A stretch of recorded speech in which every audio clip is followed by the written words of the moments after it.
কয়েকদিন আগে আমি সত্যসাই হাসপাতালের কথা আপনাদের বলেছিলাম, যেখানে বড় বড় অপারেশন থেকে শুরু করে সুপার স্পেশালিটি চিকিৎসা সবই সম্পূর্ণ বিনামূল্যে করা হয়। এবং সেখানে অনেক রকম প্রশ্ন আমি পেয়েছি, যেমন হাসপাতালটি কোথায়, কিভাবে যাওয়া যাবে, কোন কোন রোগের চিকিৎসা হয়, কিভাবে অ্যাপয়েন্টমেন্ট পাবেন, বাংলাদেশ থেকে ট্রিটমেন্ট করানো যাবে নাকি। এই সমস্ত প্রশ্নের উত্তর আমি পরপর সমস্ত ভিডিওতে দেওয়ার চেষ্টা করব।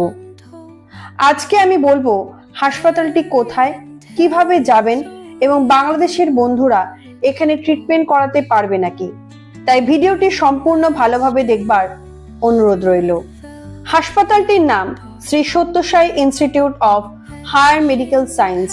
এটি ভারতের অন্যতম বিখ্যাত চ্যারিটেবল সুপার স্পেশালিটি হসপিটাল। 2001 সালে হসপিটালটির উদ্বোধন হয় এবং এটি শ্রী সত্যসাই সেন্ট্রাল ট্রাস্ট দ্বারা পরিচালিত। এই হাসপাতালের সবচেয়ে বড় বিশেষত্ব হলো এখানে ডাক্তারের কোনো ফিস দিতে হয় না, অপারেশন সম্পূর্ণ বিনামূল্যে করা হয়, বেড চার্জ লাগে না, এমনকি প্রয়োজনীয় অনেক পরীক্ষা নিরীক্ষাই এবং চিকিৎসা বিনামূল্যে করা হয়। কিছু কিছু টেস্ট বাইরে থেকে করিয়ে নেওয়া হয়।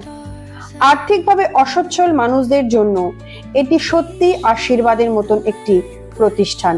হসপিটালটি কর্ণাটকের বেঙ্গালুরুর হোয়াইটফিল্ড এলাকায় অবস্থিত। এটি হোয়াইটফিল্ড মেট্রো স্টেশনের একদমই কাছে। এখানে বাংলাদেশ কেন, যে কোনো প্রান্তের মানুষ ট্রিটমেন্ট করাতে পারবে। এখানে কোনো জাতি ধর্ম মেনে ট্রিটমেন্ট করানো হয় না, সবাইকে মানবিকতার সাথে পরিষেবা দেওয়া হয়। এর পরের ভিডিওতে আমি জানাবো এই হসপিটালটিতে কিভাবে আসবেন আর কিভাবে অ্যাপয়েন্টমেন্ট পাবেন। আরো যদি কিছু জানার থাকে অবশ্যই আমাকে কমেন্ট বক্সে জানাবেন, আমি আমার সাধ্য মতন জানানোর চেষ্টা করব।